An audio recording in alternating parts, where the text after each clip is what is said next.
शिवजी के मंदिरों में दर्शन और पूजन करने की परंपरा प्राचीन समय से चली आ रही है। शिवजी के 12 ज्योतिर्लिंगों में से एक है नासिक के पास स्थित त्रयंबकेश्वर ज्योतिर्लिंग। इस मंदिर के संबंध में मान्यता है कि यहाँ स्थित शिवलिंग स्वयं प्रकट हुआ था, यानी इसे किसी ने स्थापित नहीं किया था। ये मंदिर गोदावरी नदी के तट पर स्थित है। तो चलिए जानते हैं इससे निर्मित कथा क्या है। एक बार महर्षि गौतम के तपोवन में रहने वाली ब्राह्मणों की स्त्रियां अहिल्या से नाराज हो गईं और उन्होंने अपने पतियों को ऋषि गौतम का अपकार करने के लिए प्रेरित किया। इसीलिए उन ब्राह्मणों ने गणेश जी की आराधना की और परिणाम स्वरूप उनसे ऋषि गौतम को आश्रम से बाहर निकालने का वरदान मांगा।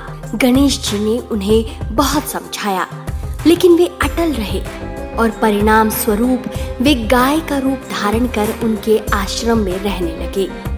गाय की हालत देख ऋषि गौतम उन्हें बहुत आराम से हाँकते, लेकिन फिर भी वह गाय उनके स्पर्श से गिरकर मर गई और आश्रम में हाहाकार मच गया। फिर सभी ऋषियों ने गौतम ऋषि पर गौहत्या का आरोप लगा दिया। सभी ने कहा कि इस हत्या के पाप के प्रायश्चित में देवी गंगा को यहाँ लेकर आना होगा। तब गौतम ऋषि ने शिवलिंग की स्थापना करके पूजा शुरू कर दी। ऋषि की भक्ति से प्रसन्न होकर शिवजी और माता पार्वती वहाँ प्रकट हुए। भगवान ने वरदान मांगने को कहा। तब ऋषि गौतम ने शिवजी से देवी गंगा को उस स्थान पर भेजने का वरदान मांगा। देवी गंगा ने कहा कि यदि शिवजी भी इस स्थान पर ज्योति के रूप में रहेंगे, तभी वह भी यहाँ रहेंगी। गंगा के ऐसे कहने पर शिवजी वहाँ त्रयंबकेश्वर ज्योतिर्लिंग के रूप में ब्रह्मा, विष्णु एवं स्वयं महेश लिंग रूप में वास करने को तैयार हो गए तथा अपने वचनानुसार गंगा नदी गौतमी के रूप में वहाँ बहने लगी। गौतमी नदी का एक नाम गोदावरी भी है।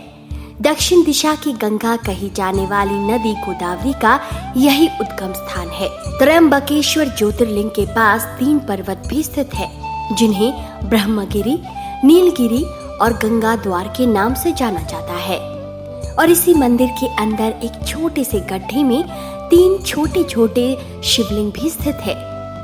ये 3 शिवलिंग ब्रह्मा, विष्णु और शिव के नाम से जाने जाते हैं। ब्रह्मगिरी को शिव स्वरूप माना जाता है।